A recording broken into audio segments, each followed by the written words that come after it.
Good afternoon. Good afternoon. Good afternoon, ma'am. Okay, ഇപ്പൊ നമ്മള് radiology ആണ് പറഞ്ഞുകൊണ്ടിരുന്നത് അല്ലേ?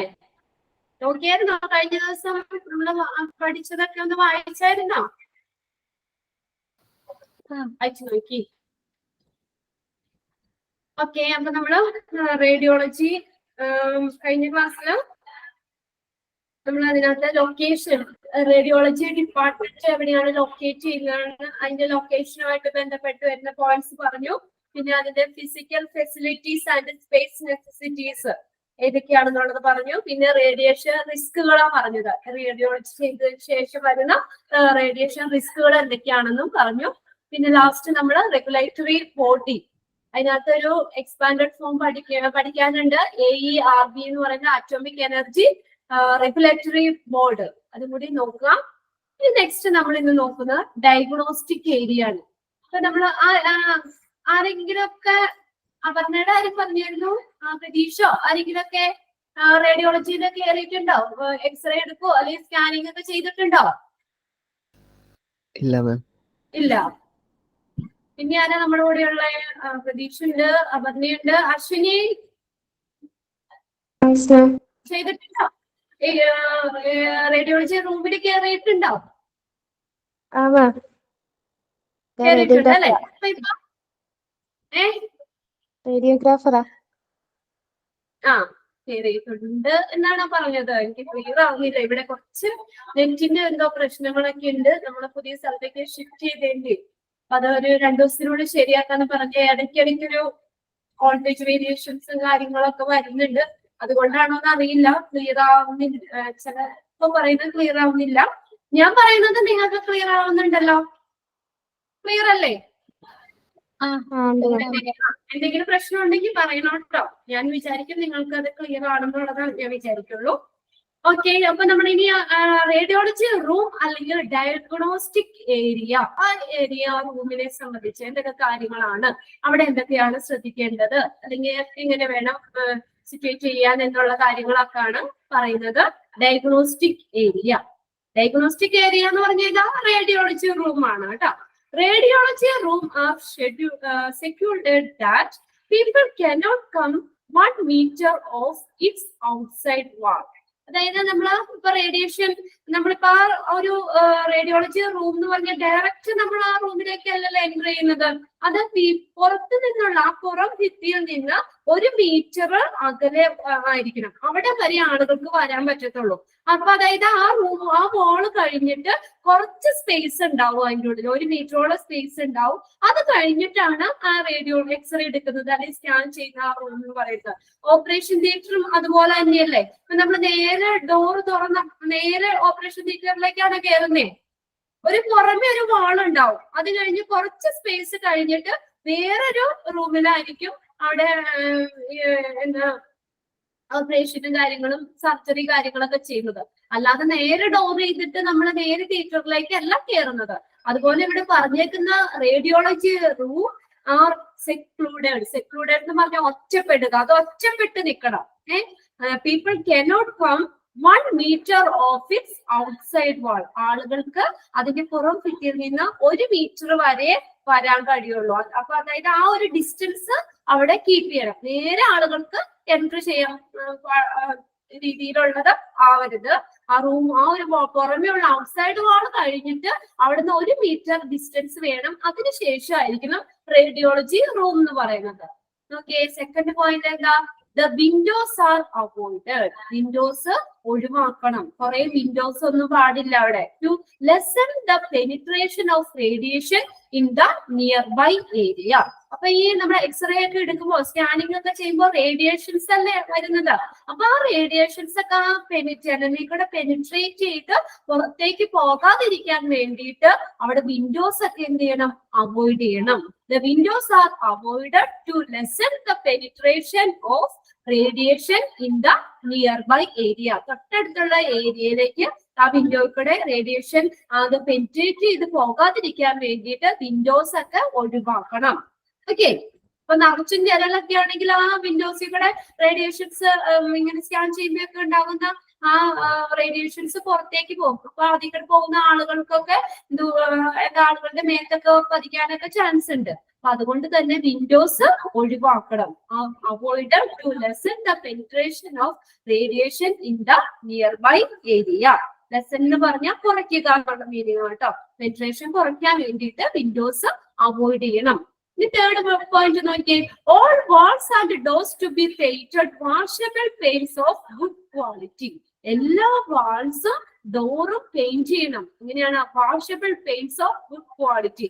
നല്ല ഗുഡ് ക്വാളിറ്റിയിലുള്ള വാഷബിൾ പെയിന്റ്സ് കൊണ്ട് ഡോറും വാൾസ് ഒക്കെ പെയിന്റ് ചെയ്യണം. All walls and doors to be painted washable paints of good quality. നല്ല ക്വാളിറ്റിയിലുള്ള വാഷബിൾ പെയിന്റ്സ് വേണം യൂസ് ചെയ്യാനായിട്ട്. എപ്പോഴും അവിടെ റേഡിയേഷൻസ് ഒക്കെ അടിക്കുന്നതാണ്. അപ്പൊ വാൾസും ഇതൊക്കെ ഡോറും ഒക്കെ പ്രൊട്ടക്ട് ചെയ്യാൻ വേണ്ടിയിട്ട് നല്ല ക്വാളിറ്റിയിലുള്ള വാഷബിൾ പെയിന്റ്സ് യൂസ് ചെയ്യണം. അടുത്ത് നോക്കിയേ, next fourth point, as per to BARC. എന്താന്ന് നോക്കിയേ, expanded form buffer atomic research centre. The BARC യുടെ എക്സ്പാൻഡഡ് ഫോം എന്താ? എക്സ്പാൻഡഡ് ഫോം എന്താണ് BARC? Atomic Research Centers. Mumbai, the walls of the radiology room should be 9 inches thick concrete wall or 14 inches thick brass masonry walls. ഇവിടെ നോക്കിയേ, in as per the BARC മുംബൈയിലുള്ള Bhabha atomic research സെന്ററില് walls, radiology റൂംസിന്റെ walls 9 inch തിക്നെസ്സിലുള്ള concrete വാളാണ്. അപ്പൊ എന്ന് വെച്ചാൽ ഒട്ടും പുറത്തേക്ക് ഒന്നും ഒരു റേഡിയേഷനും പെൻട്രേറ്റ് ചെയ്ത് പോകാതിരിക്കാൻ വേണ്ടിയിട്ട് നല്ല കട്ടിയിലുള്ള 9 ഇഞ്ച് തിക്കിലുള്ള കോൺക്രീറ്റ് വാൾസോ അല്ലെങ്കിൽ 14 ഇഞ്ചസ് തിക്ക് ബ്രൈസ് മേസണറി വാൾസ്, കല്ലിന് കൊണ്ട് പണിത വാൾസ്. എത്രയാ? 14 ഇഞ്ച് തിക്നെസ്സിലുള്ള മേസണറി വാൾസ് ആയിരിക്കും. Next, keep minimum furniture. ഇനി അടുത്ത ഒരു പോയിന്റ് നോക്കിയേ, ഈ റേഡിയോളജി റൂമിൽ നിറച്ച് ഫർണിച്ചർ ഇട്ട് കഴിഞ്ഞാൽ ആളുകൾക്കൊക്കെ അധികം നടക്കാനും ഒക്കെ പറ്റും. അപ്പൊ അതുകൊണ്ട് തന്നെ മിനിമം ആവശ്യത്തിനുള്ള മാത്രം ഫർണിച്ചർ മാത്രമേ അവിടെ പ്രൊവൈഡ് ചെയ്യാൻ പറ്റത്തുള്ളൂ. Keep minimum furniture. മൊത്തം ആ റൂമിൽ മൊത്തം ഫർണിച്ചർ ഒന്നും ഇടാൻ പാടില്ല, മിനിമം ഫർണിച്ചർ ആയിരിക്കണം. പിന്നെ നെക്സ്റ്റ് നമ്മൾ പറഞ്ഞു ഈ ജനലൊന്നും ഉണ്ടാകാൻ പാടില്ല എന്ന് പറഞ്ഞു അല്ലെ, വിൻഡോസ് ഒക്കെ ഒഴിവാക്കണം എന്ന് പറഞ്ഞു. അപ്പൊ നല്ലൊരു എയറേഷൻ കിട്ടാൻ വേണ്ടിയിട്ട് അവിടെ വെന്റിലേഷൻ ഫ്യൂം ഹുഡ്സ് പ്രൊവൈഡ് ചെയ്യണം. നെക്സ്റ്റ് പോയിന്റ് നോക്കിയേ, പ്രൊവൈഡ് വെന്റിലേഷൻ ഫ്യൂം ഹുഡ്സ്. വെന്റിലേഷൻ വേണ്ടേ, എയറേഷൻ കിടക്കണ്ടേ റൂമിലേക്ക്. അപ്പൊ അതുകൊണ്ട് ജനലുകൾ അവോയ്ഡ് ചെയ്യണം എന്നാണല്ലോ പറഞ്ഞേക്കുന്നത്. അപ്പൊ അതുകൊണ്ട് നല്ലൊരു എയറേഷൻ കിട്ടാൻ വേണ്ടിയിട്ട് വെന്റിലേഷൻ ഫ്യൂം ഹുഡ്സ് പ്രൊവൈഡ് ചെയ്യണം. Provide ventilation fume hoods. Next point, install x ray machine in the corner so that there is enough moving space. അപ്പൊ പേഷ്യൻസിനും അതുപോലെ തന്നെ അവിടെ വർക്ക് ചെയ്യുന്ന ജോലിക്കാർക്കൊക്കെ പാകത്തിന് നടക്കാൻ വേണ്ടിയിട്ട് ഈ എക്സ്റേ മെഷീൻസ് അല്ലെങ്കിൽ സ്കാനിങ് മെഷീൻസ് ഒരു കോർണറിൽ, ആ റൂമിന്റെ ഒരു കോർണറിൽ വെക്കണം, ഒരു മൂലൊക്കെ ഒതുക്കി വെക്കണം. ഇതൊക്കെ നല്ല ഹെവി മെഷീൻസ് അല്ലേ, നല്ല വെയിറ്റ് ഉള്ള മെഷീനൊക്കെ അല്ലേ. അപ്പൊ നമ്മളത് സെന്ററിലൊക്കെ കൊണ്ടുവന്നിട്ട് നമുക്ക് സ്ഥലം ഉണ്ടാവില്ല. അപ്പൊ അതുകൊണ്ട് തന്നെ പിന്നെ എപ്പോഴും അങ്ങോട്ടും ഇങ്ങോട്ടും ഒന്നും നമുക്ക് തള്ളി മാറ്റാനോ നീക്കാനോ ഒന്നും പറ്റില്ലല്ലോ. അപ്പൊ അതുകൊണ്ട് തന്നെ നമ്മൾ ആ മെഷീന്, എക്സ്റേ മെഷീൻ അല്ലെങ്കിൽ സ്കാനിങ് മെഷീൻസ് ഒക്കെ ആ ഒരു റൂമിന്റെ കോർണറിൽ പ്രൊവൈഡ് ചെയ്യണം, കോർണറിൽ സിറ്റുവേറ്റ് ചെയ്യണം. അതൊരു ഇമ്പോർട്ടന്റ് ആണ്. അപ്പൊ ബാക്കി സ്പേസ് നമുക്ക് കിട്ടുമല്ലോ, അപ്പൊ അതിന് വേണ്ടിയിട്ട്. പിന്നെ അടുത്ത നോക്കിയേ, ലാസ്റ്റ് പോയിന്റ് എന്താ? The flooring should be able to support a load of heavy machine, particularly if the lab is built on top floor. അടുത്ത നോക്കിയേ, ഫ്ലോറിംഗ് എങ്ങനെയായിരിക്കണം? Flooring should be able to support a load of heavy machines. നമ്മൾ പറഞ്ഞല്ലോ x-ray അല്ലെങ്കിൽ scan ചെയ്യുന്ന machines ഒക്കെ നല്ല heavy weight ഉള്ള മെഷീൻസ് ആണ്. അപ്പൊ അതിനൊക്കെ ആ മെഷീൻസ് ഒക്കെ വെക്കുമ്പോൾ ഫ്ലോർ ഒക്കെ നല്ല ഉറപ്പുള്ളതായിരിക്കണം. ഈ മെഷീൻസിനെ, ഇത്രയും ഹെവി മെഷീൻസിനെ സപ്പോർട്ട് ചെയ്യുന്ന രീതിയിൽ ഉള്ള നല്ല തിക്നെസ്സിലുള്ള നല്ല ഫ്ലോറിങ്, അതിന് ആപ്റ്റ് ആയിട്ടുള്ള ഫ്ലോറിങ് ആയിരിക്കണം. Particularly if the lab is built on the top floor. പ്രത്യേകിച്ച് ലാബ് ടോപ്പ് ഫ്ലോറിലാണെങ്കിൽ, മുകളിലത്തെ നിലകളിലൊക്കെ ആണെങ്കിൽ ഫ്ലോറിങ് നല്ലതായിരിക്കണം. കുറച്ച് മുകളിലൊക്കെ ആണെങ്കിലും നമ്മൾ ഓരോ എന്താ പറയാ മെഷീൻസ് ഹെവി വെയിറ്റ് ഉള്ളത് ആയതുകൊണ്ട് തന്നെ ഫ്ലോറിംഗും നല്ല ഈ മെഷീൻസിന് സപ്പോർട്ട് ചെയ്യാവുന്ന രീതിയിലുള്ള നല്ല ഫ്ലോറിംഗ് ആയിരിക്കണം. വെറുതെ ഫ്ലോർ ചെയ്ത് ഒന്നും നമുക്ക് ഈ മെഷീൻസ് ഒന്നും കൊണ്ടുവന്ന് വെക്കാൻ പറ്റില്ല. ഇത്രയാണ് ഡയഗ്നോസ്റ്റിക് ഏരിയനെ സംബന്ധിച്ച് വരുന്ന പോയിന്റ്സുകൾ. ഓക്കെ, അപ്പൊ നമ്മൾ എന്താ പറഞ്ഞേ, ഔട്ട്സൈഡ് വാർഡിൽ നിന്ന് 1 മീറ്റർ ഡിസ്റ്റൻസിലായിരിക്കണം റേഡിയോളജി റൂം എന്ന് പറഞ്ഞു. സെക്കൻഡ് പോയിന്റിൽ വിൻഡോസ് അവോയ്ഡ് ചെയ്യണം, അല്ലെങ്കിൽ ഈ റേഡിയേഷൻ ചെയ്യുമ്പോൾ അതിലുള്ള ആ റേഡിയേഷൻസ് പെനിട്രേറ്റ് ചെയ്ത് പുറത്തേക്ക് പോകും. അങ്ങനെ ഒഴിവാക്കാൻ വേണ്ടിയിട്ട് വിൻഡോസ് അവോയ്ഡ് ചെയ്യണം. പിന്നെ വിൻഡോസ്, വാൾസും ഡോർസും ഒക്കെ വാഷബിൾ ഗുഡ് ക്വാളിറ്റിയിലുള്ള പെയിന്റ് കൊണ്ട് പെയിന്റ് ചെയ്യണം. പിന്നെ ആസ് പെർ ടു BARC ബഫർ അറ്റോമിക് റിസർച്ച് സെന്റർ മുംബൈയിലെ അതനുസരിച്ച് വാൾസ് റേഡിയോളജി റൂമിന്റെ 9 ഇഞ്ചസ് തിക്ക് ആയിരിക്കണം. തിക്കിലുള്ള കോൺക്രീറ്റ് വാള് അല്ലെങ്കിൽ 14 ഇഞ്ചസ് തിക്കിലുള്ള കല്ലും കൊണ്ട് പണിതത്, അതായത് ഡ്രൈസ് മേസണറി വാൾസ് ആയിരിക്കണം. പിന്നെ ഫർണിച്ചർ വളരെ മിനിമം ആയിരിക്കണം. പിന്നെ വെന്റിലേഷൻ ഫ്യൂം ഹുഡ്സ് വേണം. ജനലുകൾ ഇല്ലാത്തത് കൊണ്ട് തന്നെ വെന്റിലേഷൻ വേണം. അതിന് വേണ്ടിയിട്ട് വെന്റിലേഷൻ ഫ്യൂം ഹുഡ്സ് പ്രൊവൈഡ് ചെയ്യുക. പിന്നെ അടുത്ത install x-ray machine in the corner പറഞ്ഞു. സ്കാനിങ് അല്ലെങ്കിൽ എക്സ്റേ മെഷീൻസ് ഈ റൂമിന്റെ ഒരു കോർണറിൽ ഒതുക്കി വെക്കണം. അത് ഇതിന് വേണ്ടിയിട്ടാ so that there is enough moving space, നമുക്ക് അതിൽ കൂടെ മൂവ് ചെയ്യാനുള്ള പാകത്തിന് സ്ഥലം കിട്ടാൻ വേണ്ടിയിട്ട് ഇതൊരു കോർണറിൽ വെക്കണം. പിന്നെ അടുത്ത ലാസ്റ്റ് നമ്മൾ പറഞ്ഞ പോയിന്റ് ഫ്ലോറിങ്. ഫ്ലോറിങ് നല്ല ഫ്ലോറിങ് ആയിരിക്കണം. സപ്പോർട്ട്, ഇതിങ്ങനെയുള്ള വളരെ ഹെവി ആയിട്ടുള്ള മെഷീൻസ് ആണ് ഇത്. അപ്പൊ അതിനെ സപ്പോർട്ട് ചെയ്യുന്ന രീതിയിൽ നല്ല ഫ്ലോറിങ് ആയിരിക്കണം. Particularly if the lab is build on top floor. Top ഫ്ലോറിലാണെങ്കിൽ പ്രത്യേകിച്ചും ഞാൻ പറഞ്ഞേക്കുന്നത്, ടോപ്പ് ഫ്ലോറിലാണെങ്കിൽ ഇതുപോലെ നല്ല സപ്പോർട്ട് ചെയ്യുന്ന രീതിയിലുള്ള ഫ്ലോറിങ് ആയിരിക്കണം. ഓക്കെ, അത്രയാണ് ഡയഗ്നോസ്റ്റിക് ഏരിയ. ഇത് നോക്കിയേ, വായിച്ചു നോക്കിയേ.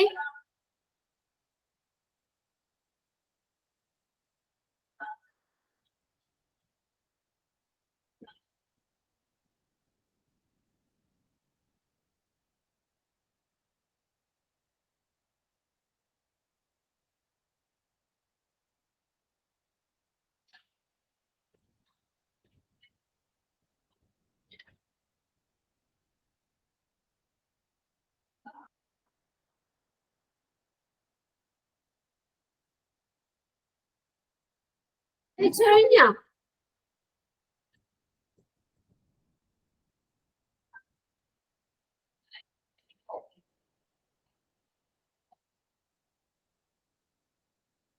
3D ചെയ്ത് കഴിഞ്ഞോ? കുഴപ്പമുണ്ടോ? എളുപ്പല്ലേ? എല്ലാരും വായിച്ചില്ലേ? പ്രതീക്ഷ കഴിഞ്ഞില്ലേ? അശ്വിനി കഴിഞ്ഞില്ലേ? Okay okay. നെക്സ്റ്റ് നോക്കിയേ, radiation protection. Radiation protection also known as radiological protection. Underline ചെയ്തിട്ടോ. Radiation protection is also known as dash. എന്താണ് അറിയപ്പെടുന്നത്? റേഡിയോളജിക്കൽ പ്രൊട്ടക്ഷൻ എന്നറിയപ്പെടുന്നു. എന്താ ഈ റേഡിയേഷൻ പ്രൊട്ടക്ഷൻ എന്ന് പറഞ്ഞാൽ is defined by the international atomic energy agency. അവിടെ ഒരു എക്സ്പാൻഡഡ് ഫോം വന്നിട്ടുണ്ട്, IAEA. International Atomic Energy Agency. International Atomic Energy Agency as the protection of people from injuries effect of exposure to ionizing radiation and the means of attaching this. Ionizing radiation, which is a high radiation, radiation with a great energy. Radiation ആണ് ionising radiation. അപ്പൊ ഇങ്ങനെ ionising റേഡിയേഷനുമായിട്ട് സമ്പർക്കം, നമ്മളത് അതുമായിട്ട് contact ചെയ്യുന്ന, സമ്പർക്കം പുലർത്തുന്നതിന്റെ ഫലങ്ങളിൽ നിന്നുള്ള അതിന്റെ എഫക്ട്സുകൾ, അതിന്റെ ഫലമായിട്ടുണ്ടാകുന്ന ഇഞ്ചുറിയസ് എഫക്ട്സുകളിൽ നിന്ന് ആളുകളെ സംരക്ഷിക്കാനും ഇത് നേടുന്നതിനുള്ള attaching this for means for അത് നേടുന്നതിനുള്ള ഒരു മാർഗങ്ങളുമാണ് ഇതിനകത്ത് പറയുന്നത്. റേഡിയോളജിക്കൽ പ്രൊട്ടക്ഷൻ എന്ന് പറയുന്നത് is defined by the international atomic energy agency as എന്താ ഡിഫൈൻ ചെയ്ത റേഡിയോളജിക്കൽ പ്രൊട്ടക്ഷൻ എന്ന് പറഞ്ഞാൽ ദ പ്രൊട്ടക്ഷൻ ഓഫ് പീപ്പിൾ, ആളുകളുടെ സംരക്ഷണമാണ്. From എന്തിൽ നിന്നുള്ളത്? Injurious effects of exposure to ionizing radiation and the means of attaching these. Ionising റേഡിയേഷനുമായിട്ടുള്ള സമ്പർക്കം പുലർത്തുന്നതിന്റെ ഫലമായിട്ടുണ്ടാകുന്ന ഇഞ്ചുറീസ് എഫക്ട്സുകളിൽ നിന്നും ആളുകളുടെ സംരക്ഷണവും അത് അച്ചീവ് ചെയ്യുന്നതിനുള്ള മാർഗങ്ങളും ഒക്കെയാണ് റേഡിയേഷൻ പ്രൊട്ടക്ഷൻ എന്നതുകൊണ്ട് ഉദ്ദേശിക്കുന്നത്. ഇനി ഇത് എക്സാമിന് ചോദിക്കൂ കേട്ടോ. ഇത് 3 ഇമ്പോർട്ടന്റ് ആണ്, നോട്ട് ചെയ്തിട്ടോ. ഒക്യുപേഷണൽ റേഡിയേഷൻ പ്രൊട്ടക്ഷൻ ഉണ്ട്, മെഡിക്കൽ റേഡിയേഷൻ പ്രൊട്ടക്ഷൻ ഉണ്ട്, പബ്ലിക് റേഡിയേഷൻ പ്രൊട്ടക്ഷൻ ഉണ്ട്. അപ്പൊ റേഡിയേഷൻ പ്രൊട്ടക്ഷനെ ക്ലാസിഫൈഡ് ഇൻടു 3 ആയിട്ട് ക്ലാസിഫൈ ചെയ്തിട്ടുണ്ട്. ഏതൊക്കെയാണ് റേഡിയേഷൻ പ്രൊട്ടക്ഷൻ? ഏതൊക്കെയാ 3 ആയിട്ട് ക്ലാസിഫൈ ചെയ്തേക്കണേ? occupational radiation protection, radiation protection ഉണ്ട്, medical മെഡിക്കൽ റേഡിയേഷൻ പ്രൊട്ടക്ഷൻ ഉണ്ട്, പബ്ലിക് റേഡിയേഷൻ പ്രൊട്ടക്ഷൻ ഉണ്ട്. ഇനി നമുക്ക് എന്തൊക്കെയാണെന്ന് ഡീറ്റെയിൽ ആയിട്ട് നോക്കാം. First occupational radiation protection. നമുക്ക് ആ ഒരു വേർഡിൽ നിന്ന് തന്നെ അറിയാം, ഒക്യുപേഷൻ തൊഴിലുമായിട്ട് ബന്ധപ്പെട്ട് വരുന്ന കാര്യമാണ്. ആ വർക്കേഴ്സിനെ which is the protection of workers ഇവിടെ ചോദിക്കും കേട്ടോ. Occupational radiation protection means the protection of dash. ആർക്കടെ പ്രൊട്ടക്ഷനാ ഉദ്ദേശിക്കുന്നത്?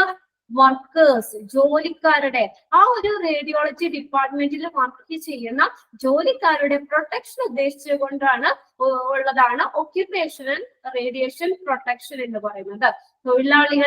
തൊഴിലാളികളെ വർക്കേഴ്സിനെ അവരുടെ ജോലിയുമായി നേരിട്ട് ബന്ധിപ്പിക്കുന്ന ഒരു സാഹചര്യങ്ങളിൽ അവരെ സംരക്ഷിക്കുന്നതിന് വേണ്ടിയിട്ടുള്ളതാണ് occupational radiation protection, which is the protection of workers in the circumstances where their exposure is directly connected with their work. അവരുടെ വർക്ക് ഇപ്പൊ റേഡിയോളജി ഡിപ്പാർട്ട്മെന്റിൽ ജോലി ചെയ്യുന്ന ആളുകൾ എപ്പോഴും എന്താ ഈ ഒന്നിൽ എക്സ്റേ സ്കാനിങ്ങിലൊക്കെ അവരതാണല്ലോ അവരുടെ ജോലി. അപ്പൊ എപ്പോഴും അവർ ആ റേഡിയേഷൻസുമായിട്ട് കൂടുതൽ ആ ഒരു ഫീൽഡിൽ അവർ വർക്ക് ചെയ്യുന്നതുകൊണ്ട് അവർക്ക് എന്താ ഇങ്ങനെ റേഡിയേഷൻസ് ഒക്കെ ഉള്ള ചാൻസുകൾ കൂടുതലുണ്ടാവും. അപ്പൊ അതുകൊണ്ട് തന്നെ അവരെ പ്രൊട്ടക്ട് ചെയ്യാൻ വേണ്ടി, ആ വർക്കേഴ്സിനെ പ്രൊട്ടക്ട് ചെയ്യാൻ വേണ്ടിയുള്ളതാണ് ഒക്യുപേഷണൽ റേഡിയേഷൻ പ്രൊട്ടക്ഷൻ എന്ന് പറയുന്നത്. Which is the protection of workers. വർക്കേഴ്സിന്റെ പ്രൊട്ടക്ഷൻ ഉദ്ദേശിച്ചുകൊണ്ടുള്ളതാണ്. In the circumstances where there is exposure is directly connected with അവരുടെ ജോലിയുടെ ഭാഗമാണ് അത്. അപ്പൊ അവര് ഓരോരുത്തരെയും ഇപ്പൊ ഒരാൾ വന്നു അവർ എക്സ്റേ ചെയ്ത് വിട്ടു, അടുത്ത ആൾ വന്ന് സ്കാനിങ് നടത്തി. അപ്പൊ എപ്പോഴും അവർക്ക് എന്ന് വെച്ചാൽ 24 hours ഇതാണ് അവരുടെ ഡ്യൂട്ടി. അപ്പൊ അവർക്കുടെ ആ ഒരു വർക്കിന്റെ ഭാഗമായിട്ട് അവർക്ക് ഏൽക്കുന്ന റേഡിയേഷൻസിനെയൊക്കെ പ്രൊട്ടക്ട് ചെയ്യാൻ വേണ്ടിയിട്ട്, അതായത് വർക്കേഴ്സിന്റെ പ്രൊട്ടക്ഷനെ ഉദ്ദേശിച്ചുകൊണ്ടുള്ളതാണ് ഒക്യുപേഷണൽ റേഡിയേഷൻ പ്രൊട്ടക്ഷൻ. ഇനി രണ്ടാമത്തെയാണ് medical radiation protection. Okay, which is the protection of patients. ഉണ്ടോ? അപ്പൊ medical radiation protection means the protection of dash. ആർക്കുടെ പ്രൊട്ടക്ഷൻ ഉദ്ദേശിക്കുന്നത്? പ്രൊട്ടക്ഷൻ ഓഫ് പേഷ്യൻസിന്റെ പ്രൊട്ടക്ഷൻ ആണ്.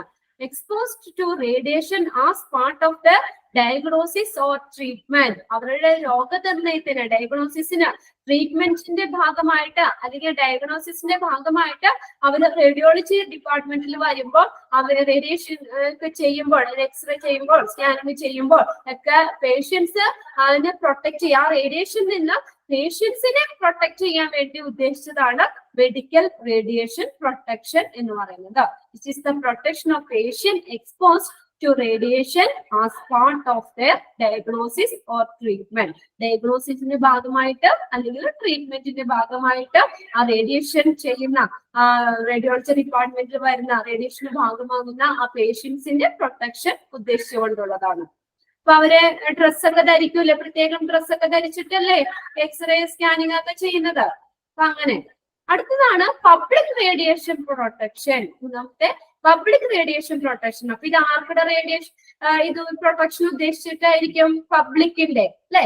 Which is the protection of individual members of the public. അപ്പൊ ഈ individual members, പബ്ലിക്കിന്റെ, ഒരു പൊതുസമൂഹത്തിന്റെ അല്ലെങ്കിൽ സമൂഹത്തിന്റെയും പൊതുജനത്തിന്റെയും പബ്ലിക്കിന്റെയും ഒക്കെ ഒരു പ്രൊട്ടക്ഷൻ ഉദ്ദേശിച്ചുകൊണ്ടുള്ളതാണ്. It is the protection of individual members of the public and of the population in general. പൊതുസമൂഹത്തിന്റെയും പൊതുജനത്തിന്റെയും ഒക്കെ സംരക്ഷണം ഉദ്ദേശിച്ചുകൊണ്ടുള്ളതാണ് ഈ പബ്ലിക് റേഡിയേഷൻ പ്രൊട്ടക്ഷൻ.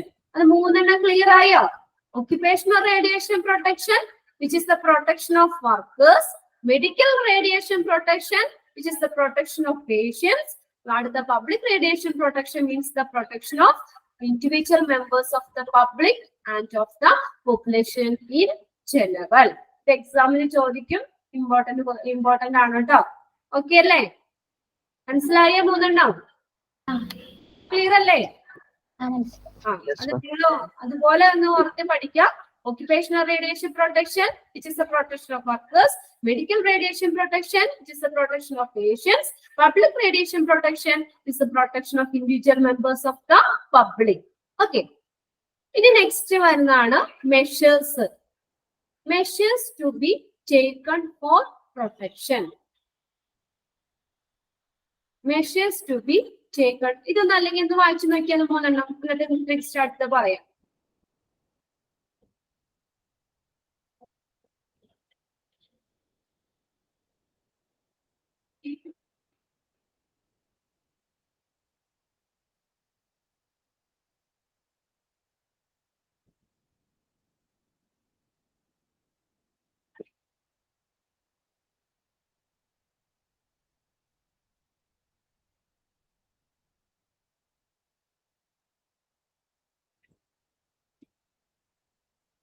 ഓക്കെ, കഴിഞ്ഞ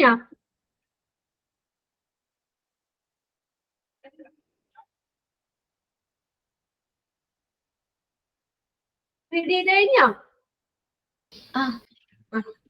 നെക്സ്റ്റ് നോക്കിയേ, measures to be taken for protection. ഈ എന്തൊക്കെയാണ് നമ്മൾ ഇത് സംരക്ഷണ പ്രൊട്ടക്ഷന് എന്തൊക്കെ മെഷേഴ്സ് ആണ് എടുക്കുന്നത്? ടേക്ക് ഫോർ ദ പ്രൊട്ടക്ഷൻ, സംരക്ഷണത്തിനായിട്ട് പ്രൊട്ടക്ഷന് വേണ്ടി നമ്മൾ സ്വീകരിക്കേണ്ട നടപടികൾ എന്തൊക്കെയാണ്? ഫസ്റ്റ് നമ്മൾ പബ്ലിക് അവിടെ ഒന്ന് കറക്റ്റ് ചെയ്തോളൂ കേട്ടോ. ഫസ്റ്റ് ഫോർ പേഷ്യന്റ്, പബ്ലിക് എന്നുള്ളതല്ല, അവിടെ ഫോർ പേഷ്യന്റ് ആക്കുക. For patient, for staff, for public, അങ്ങനെ മൂന്നെണ്ണം പറയുന്നത് മെഷേഴ്സ്. പ്രൊട്ടക്ഷന് വേണ്ടിയിട്ട് സ്വീകരിക്കേണ്ട നടപടികൾ എന്തൊക്കെയാണ്? ഓക്കെ, പ്രൊട്ടക്ഷന് വേണ്ടി സ്വീകരിക്കേണ്ട നടപടികൾ എന്തൊക്കെയാണ്? ഫോർ പേഷ്യന്റ്, പേഷ്യന്റിന്റെ പ്രൊട്ടക്ഷന് വേണ്ടിയിട്ട് എന്തൊക്കെയാണ് നോക്കി. Optimising of x-ray or CT dose. അത് നമ്മൾ ആ ഇത് ചെയ്യൂലേ, എക്സ്റേ അല്ലെങ്കിൽ സ്കാൻ ചെയ്യുമ്പോൾ അത് കറക്റ്റ് ഡോസിൽ നൽകുക, കൂടുതലാകരുത്. അപ്പൊ അതാണ് ഫസ്റ്റ് നമ്മൾ പേഷ്യന്റിന്റെ പ്രൊട്ടക്ഷന് വേണ്ടി പറയുന്ന കാര്യങ്ങളാണ് optimisation of x-ray or CT dose. അത് കറക്റ്റ് ഡോസിൽ നൽകുക. ഡോസ് കൂട്ടിക്കൊടുത്തു കഴിഞ്ഞാൽ നമുക്കത് ദോഷമല്ലേ. അപ്പൊ അതുകൊണ്ട് കറക്റ്റ് അളവിൽ തന്നെ നമ്മൾ അത് ചെയ്യുക. അത് പേഷ്യന്റിന്റെ പ്രൊട്ടക്ഷന് വേണ്ടിയിട്ട് സ്വീകരിക്കേണ്ട കാര്യമാണ്. Second one, shielding of patients parts. രണ്ടാമത്തെ, പേഷ്യന്റിന്റെ ഭാഗം ഷീൽഡിങ് ചെയ്യുക, മറക്കുക, ഒരു കവചം കൊടുക്കുക. ഈ ആരാണ് അപർണ ഈ സ്കാൻ ചെയ്തപ്പോ എന്താ ഡ്രസ് ഇട്ടില്ലേ, ഷീൽഡിങ് തന്നില്ലേ? തന്നോ? തന്നിരുന്നു. വേറെ നമ്മുടെ ഡ്രസ്സിന്റെ മുകളിൽ വേറെ ഡ്രസ് ഇട്ടിട്ടല്ലേ സ്കാനിങ് ഒക്കെ ചെയ്തത്? അതുപോലെ പേഷ്യന്റ് പ്രൊട്ടക്ഷന് വേണ്ടി ചെയ്യാവുന്ന രണ്ടാമത്തെ ഒരു കാര്യമാണ് ഷീൽഡിംഗ് ഓഫ് പേഷ്യന്റ് പാർട്സ്. പേഷ്യന്റിന്റെ ഭാഗം അവിടെ ഒരു മറയ്ക്കുക, ഷീൽഡിങ്. ഒരു ഡ്രസ് ഓവർ കോട്ട് പോലെ അല്ലെങ്കിൽ എന്താന്ന് വെച്ചാൽ ആ ഒരു ഡ്രസ് അവർക്ക് കൊടുക്കണം. ഇതാണ് shielding of patient parts. Patient ഭാഗം അവിടെ ഷീൽഡ് ചെയ്യുക, മറയ്ക്കുക. പിന്നെ periodic calibrisation of machines and quality control. പിന്നെ നെക്സ്റ്റ് വരുന്ന ഒരു കാര്യമാണ് പീരിയോഡിക് കാലിബ്രൈസേഷൻ. ഇടയ്ക്കിടയ്ക്ക് എന്ത് ചെയ്യണം, മെഷീൻസുകളൊക്കെ ഒന്ന് പരിശോധിക്കണം. ആൻഡ് ക്വാളിറ്റി കൺട്രോൾ, ക്വാളിറ്റി അതിന്റെ അതൊക്കെ ഒന്ന് ചെക്ക് ചെയ്യണം. മെഷീൻസ് ഒക്കെ ഇടയ്ക്കിടയ്ക്ക് കറക്റ്റ് ആയിട്ട് വർക്കിംഗ് അല്ലേ, അതിന് വേറെ പ്രശ്നമൊന്നും ഇല്ലല്ലോ എന്നുള്ള രീതിയിൽ നമ്മൾ ഇടയ്ക്കിടയ്ക്ക് മെഷീൻസ് ഒക്കെ ഒന്ന് പരിശോധിക്കണം. ഇപ്പൊ എന്തെങ്കിലും ട്രബിൾ ഒക്കെ ഉണ്ടെങ്കിൽ നമ്മൾ കറക്റ്റ് ആവില്ലല്ലോ. അപ്പൊ അതുകൊണ്ട് തന്നെ ഇടയ്ക്കിടയ്ക്ക് ആ മെഷീൻസുകളൊക്കെ ഒന്ന് പരിശോധിക്കണം. Periodic calibrisation of machines and quality control. അപ്പൊ അങ്ങനെ നമ്മൾ ചെക്ക് ചെയ്യുമ്പോൾ നമുക്ക് കുറെ ഇത് നമുക്ക് പ്രൊട്ടക്ട് ചെയ്യാലോ. പേഷ്യൻസിനെ പ്രൊട്ടക്ട് ചെയ്യാനുള്ള മറ്റൊരു ഇതാണ് മെഷീൻസുകളൊക്കെ ഇടയ്ക്കിടയ്ക്ക് ചെക്ക് ചെയ്യണം. പ്രോപ്പർ ആയിട്ടല്ലേ വർക്കിംഗ് ചെയ്യുന്നത്, അല്ലെങ്കിൽ എന്തെങ്കിലും പ്രശ്നം ഉണ്ടോ എന്നുള്ളതൊക്കെ ഒന്ന് ചെക്ക് ചെയ്യുക. അത് പേഷ്യന്റിന്റെ സേഫ്റ്റിക്ക് വേണ്ടി തന്നെയുള്ളതാണ്.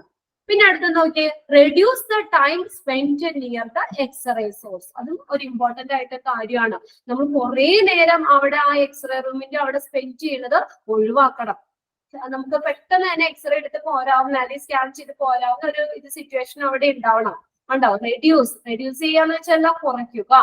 Reduce the time spend near the x-ray source. X-ray സോഴ്സിന്റെ അടുത്ത് നമ്മൾ സ്പെൻഡ് ചെയ്യുന്ന ടൈം റെഡ്യൂസ് ചെയ്യണം, കുറയ്ക്കണം. കുറെ നേരം ഇരുന്ന് അത്രയും റേഡിയേഷൻസ് ഒക്കെ ആ ഒരു ഇതിന് ചുറ്റിപ്പറ്റിയൊക്കെ ഉണ്ടാവുമല്ലോ. അപ്പൊ അതുകൊണ്ട് തന്നെ നമ്മൾ ഒരുപാട് നേരം വെയിറ്റ് ചെയ്യാതെ ആ എക്സ്റേ സോഴ്സിന്റെ അടുത്തുണ്ടിരിക്കുന്ന ആ ടൈം നമ്മൾ സ്പെൻഡ് ചെയ്യുന്ന ടൈം റെഡ്യൂസ് ചെയ്യണം. ഇതെല്ലാം പേഷ്യന്റിന്റെ സേഫ്റ്റിക്ക് വേണ്ടിയുള്ളതാണ്.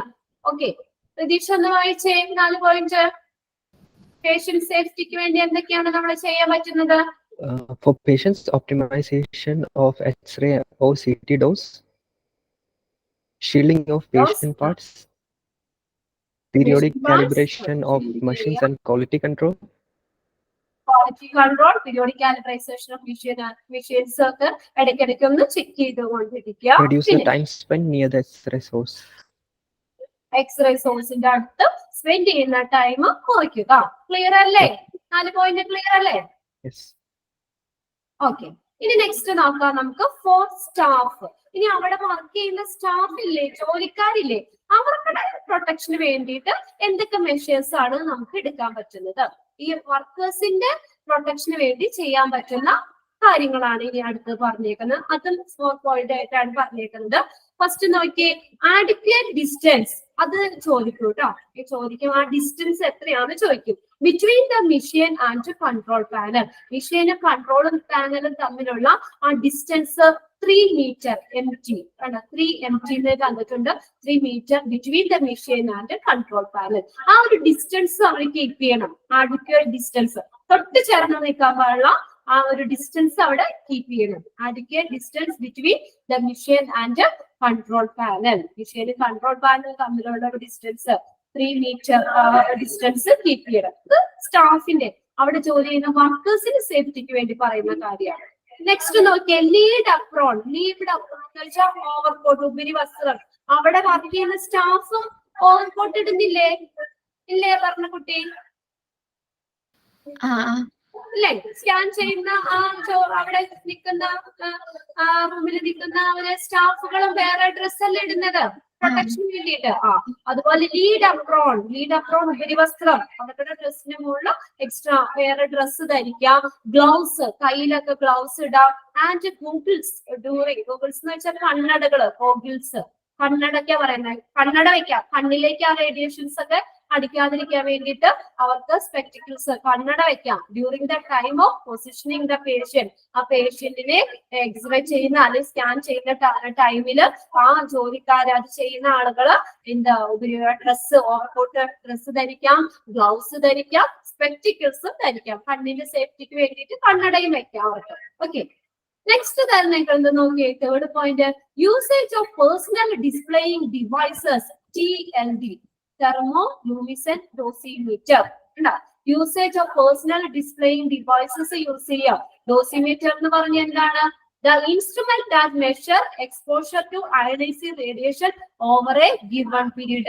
ഒരു പീരീഡിൽ എത്രമാത്രം അയണൈസിങ് റേഡിയേഷൻ ഉണ്ട് അത് മെഷർ ചെയ്യുന്ന ഒരു ഇൻസ്ട്രുമെന്റ് ആണ് ഡോസിമീറ്റർ. അതും പഠിക്കണം കേട്ടോ. ഇതൊന്ന് അണ്ടർലൈൻ ചെയ്തിട്ടോ. പ്രിന്റ് നോട്ട് കയ്യിലുള്ളവര് അണ്ടർലൈൻ ചെയ്തെടുക്കാം. The instrument that measure the exposure to ionizing radiation over a given period. ഏതാ മെഷീന്റെ പേരേതാ? ഡോസിമീറ്റർ. അപ്പൊ അങ്ങനെ പേഴ്സണൽ ഡിസ്പ്ലേയും ഡിവൈസുകൾ യൂസ് ചെയ്യാം. അപ്പൊ ആ ഡിവൈസിൽ നോക്കിക്കഴിഞ്ഞാൽ നമുക്ക് കറക്റ്റ് ആയിട്ടുള്ള കാര്യം അറിയാൻ പറ്റും. അത് റേഡിയേഷൻ കറക്റ്റ് ആണോ അല്ലെങ്കിൽ അങ്ങനെയുള്ള കാര്യങ്ങളൊക്കെ കറക്റ്റ് ആവും. ഇതിനാണ് TLC, thermo luminescent dosimeter. Dosimeter എന്ന് പറഞ്ഞാൽ അത് നമ്മളെ റേഡിയേഷൻ എക്സ്പോഷർ എത്രത്തോളം ഉണ്ട് എന്നുള്ളതൊക്കെ അളക്കുന്ന ഒരു മെഷർ ചെയ്യുന്ന ഒരു ഇൻസ്ട്രുമെന്റ് ആണ് ഡോസിമീറ്റർ. പിന്നെ അടുത്തത് 4th ആണ് monitoring radiation exposure every month. എല്ലാ മാസവും റേഡിയേഷൻ എക്സ്പോഷർ മോണിറ്റർ ചെയ്യുക, നിരീക്ഷിക്കുക. Monitoring radiation exposure every month. എല്ലാ മാസവും ഈ റേഡിയേഷൻ എക്സ്പോഷർ മോണിറ്റർ ചെയ്യുക. ഇത്രയും സ്റ്റാഫിന്റെ സേഫ്റ്റിക്ക് വേണ്ടിയുള്ളതാണ്. ഓക്കെ, അശ്വിനി ഒന്ന് വായിച്ച. അശ്വിനി, adequate distance ആ ഡിസ്റ്റൻസ് എത്ര? adequate distance between machine and control panel, lead apron, goggles Between? oh, control panel, lead apron, gloves, lead and apron, gloves and goggles goggles. for positioning the patient. Usage of Patient. photon displaying devices, dosimeter instrument that measures exposure to ionizing radiation over a given period. Monitoring radiation exposure every month. Monitoring radiation exposure every month. എല്ലാ മാസവും നമ്മൾ radiation exposure monitor ചെയ്യണം. ഇനി അടുത്ത for public. പബ്ലിക്കിന്റെ സേഫ്റ്റിക്ക് വേണ്ടിയിട്ട് എന്തൊക്കെ കാര്യങ്ങളാണ് ചെയ്യാൻ പറ്റുന്നത്, എന്തൊക്കെ മെഷേഴ്സ് ആണ് നമ്മൾ സ്വീകരിക്കേണ്ട മെഷേഴ്സ് എന്തൊക്കെയാണ് for public? Okay, at A distance from general traffic. നമ്മൾ ആ ജനറൽ ട്രാഫിക്കിൽ നിന്ന് കുറച്ച് ഡിസ്റ്റൻസ് കീപ്പ് ചെയ്യണം. അത് എപ്പോഴും അതിൽ കൂടെ ആളുകൾക്ക് പാസ് ചെയ്യുന്ന പബ്ലിക് വഴിയാണെങ്കിൽ ധാരാളം ആളുകൾ അതിൽ കൂടെ പാസ് ചെയ്യാൻ പറ്റും. അപ്പൊ അതുകൊണ്ട് ഇതെന്ന് പറഞ്ഞ എങ്ങനെയാണ്, റേഡിയേഷൻ റൂം എന്ന് പറഞ്ഞാൽ നമ്മൾ ആദ്യം പറഞ്ഞില്ല ഒരു ഒറ്റപ്പെട്ട ഒരു ഇതായിരിക്കണം. അപ്പൊ അങ്ങോട്ടേക്ക് ഈ നമ്മളെ സ്കാനിങ് ചെയ്യാൻ അല്ലെങ്കിൽ എക്സ്റേ ഉള്ളത് റേഡിയോളജി ഡിപ്പാർട്ട്മെന്റ് അല്ലെങ്കിൽ അതിന്റെ സർവീസ് ആവശ്യമുള്ള പേഷ്യൻസിന് മാത്രം പോകാവുന്ന രീതിയിലുള്ള ഒരു ഇത് വേണം. അപ്പൊ ആ ആവശ്യക്കാർ മാത്രമല്ലേ ആ ഏരിയയിലേക്ക് പോകേണ്ടത് വരുള്ളൂ. അപ്പൊ അങ്ങനെ ഒരു ജനറൽ ട്രാഫിക്കിൽ നിന്ന് കുറച്ചൊരു ഡിസ്റ്റൻസ് കീപ്പ് ചെയ്യണം, at A distance from general traffic. പിന്നെ നോക്കിയേ, second point, use warning board. Warning ബോർഡുകൾ ഉപയോഗിക്കണം. നമുക്ക് കുറേ അപകടങ്ങളെ നമുക്ക് ഓവർകം ചെയ്യാൻ പറ്റും വാർണിംഗ് ബോർഡുകൾ വെച്ച് കഴിഞ്ഞാല്, അല്ലെ? എക്സ്റേയുടെ ഒക്കെ അവിടെ വാർണിംഗ് ബോർഡ് വെക്കുക. അപ്പൊ നമുക്കൊരു എന്താ അതിനൊരു മുൻകരുതൽ എടുക്കാം. നമുക്ക് അവിടെ ഇന്നതാണ്, അല്ലെങ്കിൽ നമുക്ക് അങ്ങോട്ട് പ്രവേശനമില്ല, ഡേഞ്ചറസ് എന്നൊക്കെ പറഞ്ഞുകൊണ്ട് നമ്മൾ ഓരോ ഇതൊക്കെ ഇങ്ങനെ വാർണിംഗ് ബോർഡുകളില്ലേ, അപ്പൊ അങ്ങനെയുള്ളത് അത് യൂസ് ചെയ്യാം. അപ്പൊ പബ്ലിക്കിന് ഒരു അവയർനെസ് കിട്ടുമല്ലോ, അവിടെ റേഡിയോളജി ഡിപ്പാർട്ട്മെന്റ് ആണ്, മറ്റുള്ളവർക്ക് അവർക്ക് പ്രവേശനമില്ല, അങ്ങനെയുള്ളതൊക്കെ കാണിക്കുന്ന രീതിയിൽ അത് വാർണിംഗ് ബോർഡുകൾ യൂസ് ചെയ്യാം. പിന്നെ അടുത്ത് നോക്കിയേ, yellow ground signs for radiation area. താഴെ നോക്കിയേ, yellow portion high radiation area ആണ്. അതിന് yellow glow signs for radiation area. Yellow glow എന്ന് വെച്ച് തിളങ്ങുന്നത്, തിളങ്ങുന്ന രീതിയിലുള്ള തിളക്കമുള്ളത് സൈനുകൾ കൊടുക്കണം. താഴെ കണ്ടില്ലേ, മഞ്ഞ നിറത്തിൽ തിളങ്ങുന്ന ഒരു കണ്ടോ? അങ്ങനെയുള്ളതൊക്കെ വെക്കാം. അപ്പം ആളുകൾക്ക് പെട്ടെന്ന് ഹൈ റേഡിയേഷൻ ഏരിയ എന്നൊക്കെ പറഞ്ഞ് ഇങ്ങനെ കൊടുക്കുമ്പോൾ പെട്ടെന്ന് ആളുകൾ അട്രാക്റ്റ് ആവും. അവിടെ കണ്ട് അതിൽ നിന്ന് നമുക്ക് സേഫ് ആവും, മാറാൻ പറ്റും. അങ്ങനെയുള്ളത് ചെയ്യുക. Yellow glow signs for radiation area. ഇനി ലാസ്റ്റ് നോക്കിയേ, it is also needed that warning lights are clearly seen and lit when the X-ray machine behind the leader door is discharging radiation to prevent unidirectional entry into the room without wearing radiation protection. എല്ലാവരും കണ്ടിട്ടുണ്ട് radiology റൂമിന്റെ ഫ്രണ്ടില് നമ്മൾ നോക്കുമ്പോ അവിടെ ഒരു ചുവന്ന light തെളിയുന്ന കണ്ടിട്ടുണ്ടോ? വാർണിംഗ് ലൈറ്റ് കണ്ടിട്ടുണ്ടോ? അതെന്താ നമ്മൾ മനസ്സിലാക്കിക്കുന്നേ? ആ ലൈറ്റ് അവിടെ ഇങ്ങനെ പ്രകാശിക്കുകയാണെങ്കിൽ, ലൈറ്റ് ഓൺ ആണെങ്കിൽ നമുക്കറിയാം അകത്ത് എക്സ്റേ നടക്കുവാണ് അല്ലെങ്കിൽ സ്കാനിങ് ചെയ്യുവാണ് എന്ന് കാണിക്കാൻ വേണ്ടിയാ. അപ്പോ നമുക്കതൊരു അവയർനെസ് ആണ്. അപ്പൊ പേഷ്യന്റ് പെട്ടെന്ന് അങ്ങോട്ടേക്ക് ആളുകളാണെങ്കിലും അങ്ങോട്ടേക്ക് എക്സ്റേ റൂമിന്റെ അകത്തേക്ക് കയറുന്നതിന് തടയാൻ വേണ്ടിയിട്ടാണ്, ഒരു പബ്ലിക് പ്രൊട്ടക്ഷന് വേണ്ടിയിട്ടാണ് അങ്ങനെ ചെയ്തേക്കുന്നത്. അപ്പൊ ആ ലൈറ്റ് ഓൺ ആയി കിടക്കുമ്പോ തന്നെ നമുക്കറിയാൻ പറ്റും അവിടെ എക്സ്റേ എടുക്കുകയാണ് അല്ലെങ്കിൽ സ്കാൻ ചെയ്യാണ്, നമുക്ക് അങ്ങോട്ട് പ്രവേശനമില്ല എന്നുള്ള കാര്യം അറിയാൻ പറ്റും. എന്താ x-ray machine behind the leaded door is discharging radiation. എന്തിനു വേണ്ടിയിട്ടാ? To prevent unintentional entry to the room without wearing radiation protection. Radiation protection ഇല്ലാതെ ഈ ഫോട്ടോ അല്ലെങ്കിൽ അങ്ങനെയുള്ള സാധനങ്ങളൊക്കെ എക്യുപ്മെന്റ്സ് നമ്മൾ യൂസ് ചെയ്യാതെ അതിന്റെ ഉള്ളിലേക്ക് ആളുകൾ പെട്ടെന്ന് കയറുന്നത് ഒഴിവാക്കാൻ വേണ്ടിയിട്ട്, ആളുകൾക്ക് ഒരു അവയർനെസ് കൊടുക്കാൻ വേണ്ടിയിട്ടാണ് നമ്മുടെ ആ റേഡിയേഷൻ റൂമിന്റെ ഫ്രണ്ടില് റേഡിയേഷൻ ചെയ്തുകൊണ്ടിരിക്കുമ്പോൾ അല്ലെങ്കിൽ സ്കാനിങ് ചെയ്തുകൊണ്ടിരിക്കുമ്പോൾ അവിടെ ഒരു ലൈറ്റ് ഇടുന്നത്. അപ്പൊ നമുക്ക് മനസ്സിലാക്കാം അവിടെ ഇത് റേഡിയേഷൻ ചെയ്യാണ്, ആർക്കും അങ്ങോട്ട് പ്രവേശനമില്ല എന്ന് മനസ്സിലാക്കാൻ വേണ്ടിയാണ്. ഇത് ഈ പറഞ്ഞ 4 പോയിന്റ്സും പബ്ലിക്കിന്റെ സേഫ്റ്റിക്ക് വേണ്ടിയിട്ടുള്ളതാണ്. ഓക്കെ, അപർണ വായിച്ചാ പറഞ്ഞേ. At a distance from general traffic, Ah. use warning board. using Blow signs for radiation area. It is also needed that warning lights warning lights. ready seen and lit when the X-ray machine behind the leaded door is discharging radiation to prevent unidirectional entry into the room without wearing radiation. Radiation protection ഇല്ലാതെ ആളുകൾ പെട്ടെന്ന് ആ റൂമിലേക്ക് entry ചെയ്യുന്നത് അത് റേഡിയേഷനിൽ നിന്നും prevent ചെയ്യാൻ വേണ്ടിയിട്ടാണ് അത് റേഡിയേഷൻ ചെയ്തുകൊണ്ടിരിക്കുമ്പോൾ ആ റൂമിന്റെ ലീഡർ ഡോറ് ആ റൂമിന്റെ നമുക്ക് മുകളില് റൂമിന്റെ റേഡിയോളജി ഡിപ്പാർട്ട്മെന്റിന്റെ മുകളില് അവിടെ ഒരു ലൈറ്റ് റെഡ് ലൈറ്റ് ഇടുന്നത്. ഓക്കെ, എക്സ്റേ കഴിഞ്ഞ് കഴിയുമ്പോ അല്ലെങ്കിൽ സ്കാനിങ് കഴിയുമ്പോ അത് ഓഫ് ആക്കി ഇടും. അങ്ങനെയാണ്. ഓക്കെ, അങ്ങനെ കണ്ടിട്ടില്ലേ?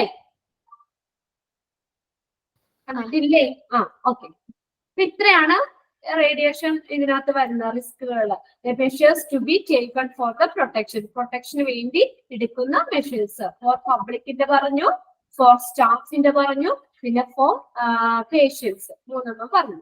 ഇനി നെക്സ്റ്റ് ലാസ്റ്റ് ഡേ ഇത്രയും കൂടി ഉള്ളൂ നമ്മുടെ ചാപ്റ്റർ റേഡിയോളജി തീരും.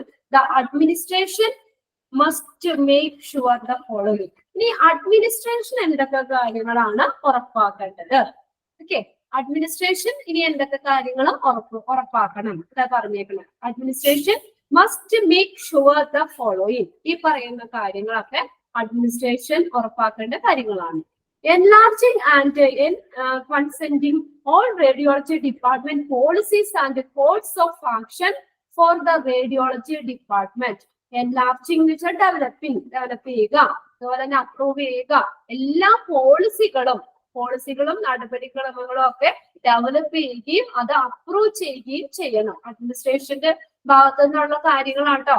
എല്ലാ പോളിസികളും നടപടികളും ഡെവലപ്പ് ചെയ്യുകയും അതുപോലെ അപ്രൂവ് ചെയ്യുകയും അംഗീകരിക്കുകയും ചെയ്യണം. അതിനകത്ത് ഓരോ പോയിന്റ്സ് ആയിട്ട് ഇവിടെ തന്നിട്ടുണ്ട്. ഫസ്റ്റ് പോയിന്റ് നോക്കിയേ. Appointment system for ward patients should be so planned that inpatients need not have to wait excessively. Appointment system for ward patients should be so planned. അവിടെ appointment system plan ചെയ്യണം. എന്തുകൊണ്ടാ? that the inpatient need, അവിടെ inpatient ആയിട്ടുള്ളവർക്ക് ward പേഷ്യൻസിന് അധിക സമയം അവിടെ ചെലവഴിക്കാവുന്ന രീതിയിൽ appointment system ക്രമീകരിക്കണം. അപ്പൊ അവിടെ വാർഡില് അഡ്മിറ്റ് ആയിട്ടുള്ളവരെന്ന് പറഞ്ഞാൽ എന്താ എമർജൻസി ആയിട്ടൊക്കെ അവർക്ക് തീരെ വയ്യാതെ ആയവരാണല്ലോ വാർഡില് നമ്മളെ ഇൻപേഷ്യൻസ് ആയിട്ട് വാർഡിൽ കിടക്കുന്നത്. അപ്പൊ അവർക്കൊക്കെ എന്താ അധിക സമയം അവിടെ സ്പെൻഡ് ചെയ്യാത്ത രീതിയിൽ നമ്മളൊരു അപ്പോയിന്റ്മെന്റ് സിസ്റ്റം റെഡി ആക്കണം എന്നാ. കുറെ നേരം അവര് വെയിറ്റ് ചെയ്യാത്ത രീതിയിൽ അവർക്ക് പെട്ടെന്ന് ഡോക്ടർ പെട്ടെന്ന് ഒരു ഇത് ചെയ്യുമ്പോൾ അവർക്ക് വന്നവരാണെങ്കിൽ പിന്നെ ഇപ്പൊ പുറത്തുനിന്നൊക്കെ വന്നാണെങ്കിലും ജസ്റ്റ് ഒന്ന് എക്സ്റേ എടുത്ത് അല്ലെങ്കിൽ സ്കാൻ ചെയ്ത് പോണവരാണെങ്കിൽ അങ്ങനെ അവിടെ കിടക്കുന്ന ഇൻപേഷ്യൻസിന് അല്ലെങ്കിൽ വാർഡ് പേഷ്യൻസിനൊക്കെ കുറെ സമയം അവിടെ സ്പെൻഡ് ചെയ്യാത്ത രീതിയിൽ അപ്പോയിന്റ്മെന്റ് സിസ്റ്റം ഒന്ന് അറേഞ്ച് ചെയ്യണം. For ward patients should be so plan, നന്നായിട്ട് പ്ലാൻ ചെയ്യണം. That inpatient need not have to wait excessively. Inpatient അധിക സമയം അവിടെ വെയിറ്റ് ചെയ്യാത്ത രീതിയിൽ അപ്പോയിന്റ്മെന്റ് സിസ്റ്റം പ്ലാൻ ചെയ്യണം. സെക്കൻഡ് പോയിന്റ് നോക്കിയേ. Department timing are followed according the hospital policy. അടുത്ത ഡിപ്പാർട്ട്മെന്റ് ടൈമിംഗ് ഹോസ്പിറ്റൽ പോളിസി അനുസരിച്ച് പിന്തുടരണം. ആ ടൈമിംഗ് ഒക്കെ ഹോസ്പിറ്റലിന്റെ ഇതനുസരിച്ചാണ്. നമുക്ക് തോന്നിയ സമയത്ത് അത് ഓപ്പൺ ആവും, തോന്നിയ സമയത്ത് ക്ലോസ് ചെയ്യാനൊന്നും പാടില്ല. അതിന്റെ ആ ടൈമിംഗ് ഡിപ്പാർട്ട്മെന്റ് ടൈമിംഗ് ഇത്ര മണി മുതൽ ഇത്ര മണി വരെ അത് ആ ഹോസ്പിറ്റലിന്റെ പോളിസിനെ ഫോളോ ചെയ്തായിരിക്കണം ഡിപ്പാർട്ട്മെന്റ് ടൈമിംഗ് എന്ന് പറയുന്നത്. ഓക്കെ, ഇതൊക്കെ അഡ്മിനിസ്ട്രേഷൻ ഉറപ്പുവരുത്തേണ്ട കാര്യങ്ങളാണ് കേട്ടോ. Department timing are followed according to the hospital policy. Hospital policy അനുസരിച്ച് ഈ ഡിപ്പാർട്ട്മെന്റ് ടൈമിംഗ് ഫോളോ ചെയ്യണം. നെക്സ്റ്റ് നോക്കിയേ. Non essential waiting time should be avoided. നമ്മൾ എന്ത് ചെയ്യണം? ഒഴിവാക്കണം. അവോയ്ഡഡ് എന്ന് വെച്ചാൽ ഒഴിവാക്കുക. അധിക സമയം നമ്മൾ അവിടെ വെയിറ്റ് ചെയ്യിക്കാത്ത രീതിയിൽ നമ്മൾ അങ്ങനെ അത് നമ്മളൊന്ന് ഒഴിവാക്കണം. No essential waiting time should be avoided. ഒരുപാട് ടൈം അവിടെ വെയിറ്റിംഗ് ചെയ്യിക്കാൻ പാടില്ല. അധിക നേരം വെയിറ്റ് ചെയ്യുന്നത് ഒഴിവാക്കണം. അപ്പൊ അതിനനുസരിച്ച് നമ്മളിപ്പോ 1-2 സ്കാനിങ്ങോ എക്സ്റേ ഒക്കെ അങ്ങനെയുള്ള മെഷീൻസ് ഒക്കെ 2-3 ഒക്കെ ഉണ്ടെങ്കിൽ ഓരോ ടൈമിൽ 3 പേർക്കൊക്കെ ഒരുമിച്ച് സ്കാനിങ് ഒക്കെ നടത്താം. അപ്പൊ നമുക്ക് അധികം ടൈമിങ് അവിടെ വേണ്ടി വരില്ല, അത്രയും ടൈം സ്പെൻഡ് ചെയ്യേണ്ട വരില്ല. അതാണ് non essential waiting time should be avoided. പിന്നെ നോക്കിയേ, preventive maintenance of machines and equipments. അതൊരു ഇമ്പോർട്ടന്റ് ആണ്. മെയിൻ്റെനൻസ് നടക്കണം. ഈ മെഷീൻസിനൊക്കെ എന്തെങ്കിലും ഫോൾട്ടോ കാര്യങ്ങളൊക്കെ ഉണ്ടെങ്കിൽ അപ്പൊ തന്നെ അത് മെയിൻ്റെനൻസ് ചെയ്യണം. അത് കറക്റ്റ് ആക്കിയില്ലെങ്കിൽ നമ്മുടെ ഇത് ക്ലിയർ ആവോ? നമുക്ക് എന്തെങ്കിലും ചെറിയ ഫോൾട്ട് വന്നാൽ പോരെ. അപ്പൊ അതുകൊണ്ട് ഇത് പ്രിവെന്റീവ് മെയിൻ്റെനൻസ് നടക്കണം. അത് അങ്ങനെ വരാതിരിക്കാൻ വേണ്ടിയിട്ട് അതിന്റെ ഒരു മെയിൻ്റെനൻസ് നടത്തണം. Machines and equipments, preventive maintenance of machines and equipments. പിന്നെ അടുത്ത് നോക്കിയേ, the radiology department must maintain an effective working relationship with the medical staff, the administration and the other hospital departments and services. Radiology department എന്ത് ചെയ്യണം? must maintain an effective working relationship ഏതുമാതിരിയാണ്? Medical സ്റ്റാഫുമായിട്ടും അവിടുത്തെ അഡ്മിനിസ്ട്രേഷനുമായിട്ടും ഹോസ്പിറ്റലിലെ മറ്റുള്ള ഡിപ്പാർട്ട്മെന്റ്സും അതും സർവീസുകളുമായിട്ട് ഒരു നല്ലൊരു വർക്കിംഗ് റിലേഷൻഷിപ്പ് ഉണ്ടായിരിക്കണം. അപ്പൊ സ്മൂത്ത് ആയിട്ട് അവിടുത്തെ കാര്യങ്ങളൊക്കെ നടന്നു പോകാനായിട്ട് എല്ലാവരുമായിട്ട് ഒരു നല്ലൊരു വർക്കിംഗ് റിലേഷൻഷിപ്പ് ഉണ്ടായിരിക്കണം. റേഡിയോളജി ഡിപ്പാർട്ട്മെന്റ് മസ്റ്റ് മെയിൻറ്റെയിൻ ചെയ്യണം അവര് കേട്ടാ. Maintain and effective working relationship with ആരൊക്കെയായിട്ടാ നല്ലൊരു വർക്കിംഗ് റിലേഷൻഷിപ്പ് വേണ്ടത്? medical staff, medical staff, administration, hospital department and services, other service, ഇവരൊക്കെ ആയിട്ട് നല്ലൊരു വർക്കിംഗ് റിലേഷൻഷിപ്പ് മെയിൻറ്റെയിൻ ചെയ്യണം. അടുത്ത നോക്കിയേ, assessment of the quality and exactness of the radiology services. ഈ അസസ് ചെയ്യുക എന്ന് വെച്ചാൽ വിലയിരുത്തുക. അസസ്മെന്റ് ഓഫ് ദ ക്വാളിറ്റി വിലയിരുത്തണം. Assessment of the quality and exactness of the radiology services.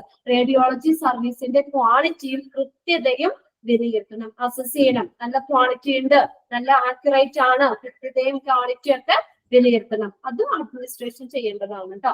അഡ്മിനിസ്ട്രേഷന്റെ ഭാഗത്ത് നിന്ന് ഉറപ്പുവരുത്തേണ്ട കാര്യങ്ങളാണ്. Assessment of the quality and exactness of the radiology services. ഇനി അടുത്ത് നോക്കിയേ, next point, all the reports are to be signed by radiologist. അവിടെ നടക്കുന്ന റേഡിയോളജിയിൽ നടക്കുന്ന scanning ആയിക്കോട്ടെ, എക്സ്റേ ആയിക്കോട്ടെ, എന്താണെങ്കിലും ആ റേഡിയോളജിസ്റ്റ് സൈൻ ചെയ്യണം.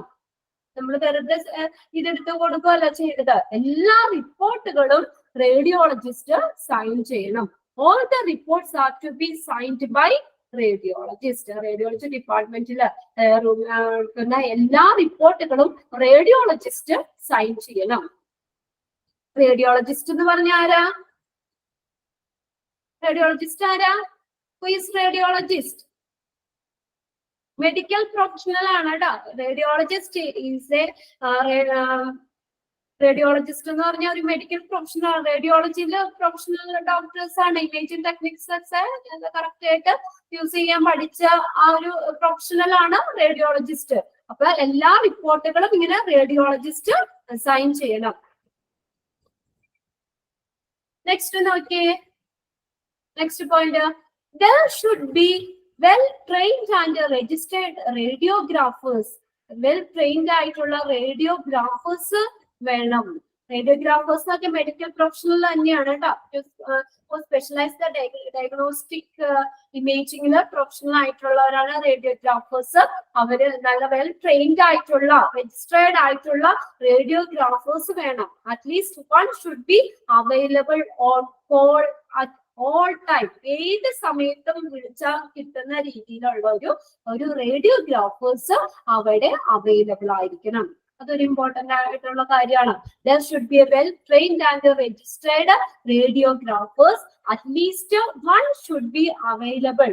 ഒരാളെങ്കിലും അവൈലബിൾ ആയിരിക്കണം. ഏത് സമയത്തും വിളിച്ചാൽ കിട്ടുന്ന രീതിയിൽ ഒരാള് അവിടെ അവൈലബിൾ ആയിരിക്കണം. എപ്പോഴും അറ്റ് എ ടൈം, ഏത് സമയത്തായാലും അവിടെ ഒരാള് വേണം. at least one should be available on call all time.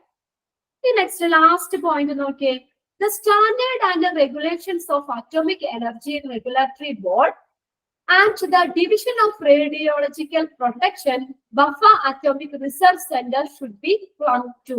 അവിടെ ഒരു ഇത് നോക്കിയേ, AERB നമ്മൾ പറഞ്ഞു, atomic energy regulatory board, BARC ബഫർ atomic research centre, atomic energy regulatory ബോർഡിന്റെ നിലവാരവും നിയന്ത്രണവും ഒക്കെ റേഡിയോളജിക്കൽ പ്രൊട്ടക്ഷന്റെ ഡിവിഷനും ബഫർ അറ്റോമിക് റിസർച്ച് സെന്ററിന്റെ സെന്റർ അനുസരിച്ച് വേണം ചെയ്യാനായിട്ട്.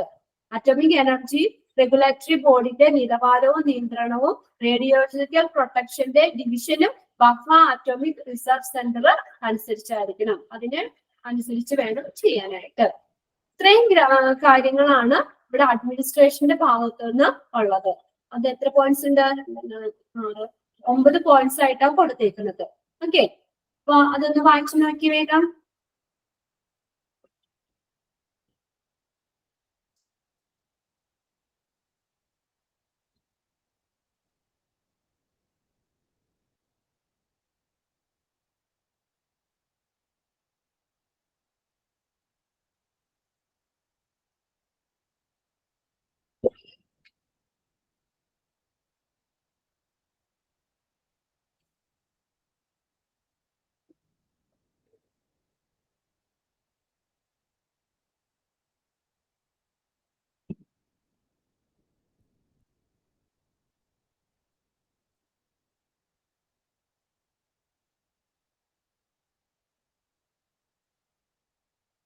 ഇനി നിങ്ങളെ അതിനകത്ത് ആ ഒരു ഇതൊന്നും എഴുതിക്കോട്ടോ. റേഡിയോളജിസ്റ്റും റേഡിയോഗ്രാഫേഴ്സും ഇവിടെ പറയുന്നുണ്ട്, ചെറിയ ഡിഫറൻസ് ഉണ്ട് എന്ന് എഴുതിക്കുക. റേഡിയോളജിസ്റ്റ് മെഡിക്കൽ ഡോക്ടറാണ് റേഡിയോളജിസ്റ്റ് എന്ന് പറയുന്നത്.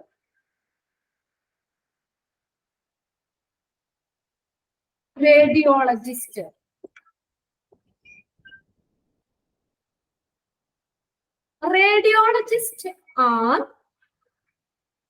radiologists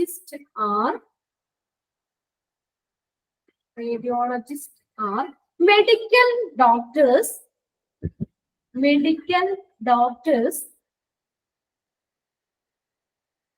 that specialize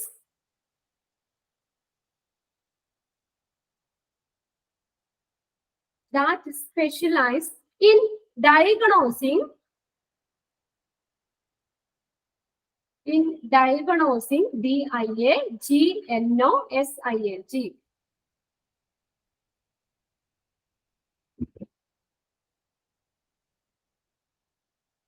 diagnosing and treating injuries, INJURIES, and disease, injuries and disease, using medical imaging procedures.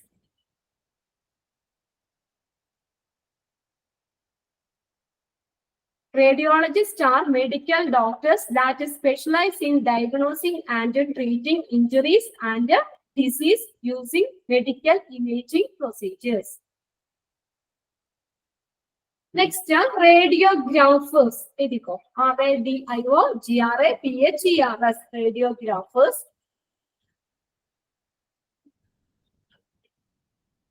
Radiographers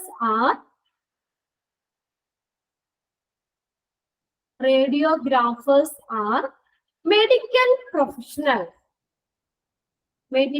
PROFESSIONALS,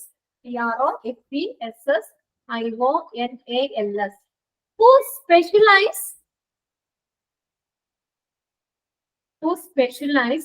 in diagnostic imaging. Just on the radiographers are medical professionals who specialize in diagnostic imaging. അപ്പൊ ഇതിനകത്ത് നിങ്ങൾ ഈ പോയിന്റ്സുകളോ 9 points അവിടെ പറഞ്ഞേക്കുന്ന administration ഉറപ്പുവരുത്തേണ്ട കാര്യങ്ങളാണ് ഈ പറഞ്ഞേക്കുന്നത് കേട്ടോ. അപ്പൊ നമ്മൾ ഓരോ പോയിന്റ്സ് നമ്മൾ പറഞ്ഞു. അപ്പൊ ജസ്റ്റ് നിങ്ങളൊന്ന് വായിച്ചു നോക്കിയാൽ നിങ്ങൾ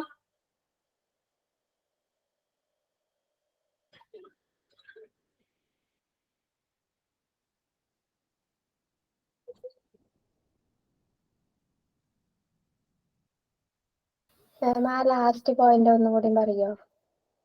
ഏറ്റവും ലാസ്റ്റത്തെ ആണോ?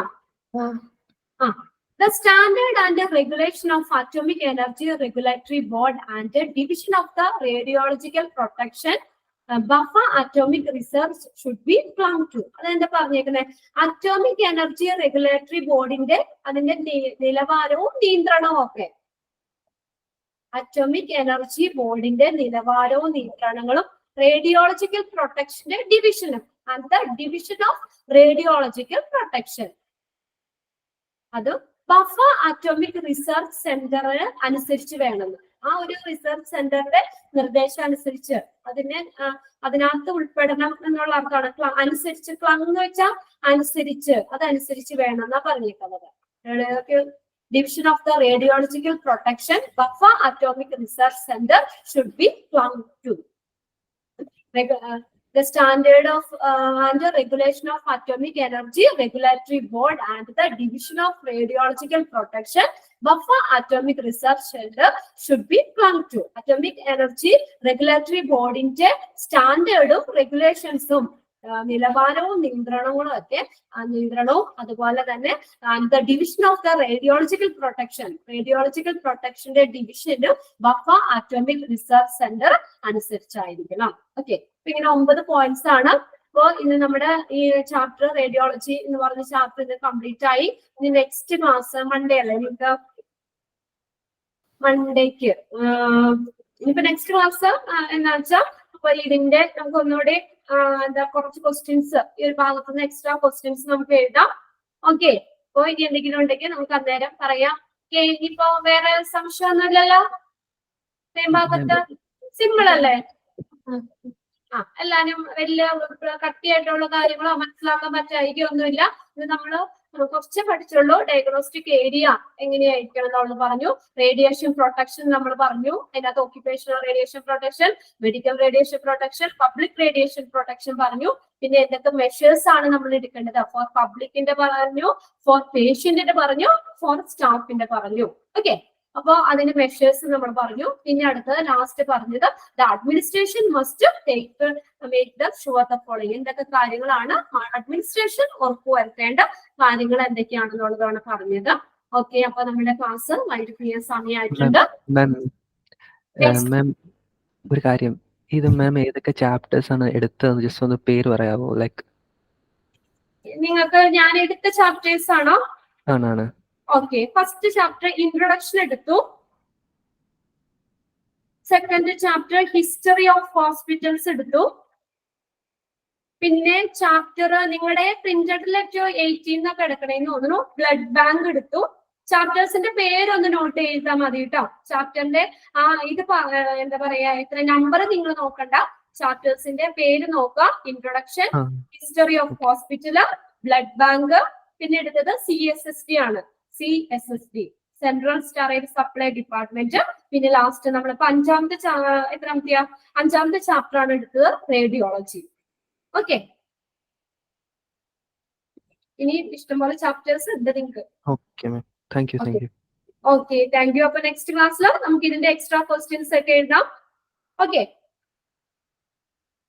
Thank you. Thank you. Okay, thank you.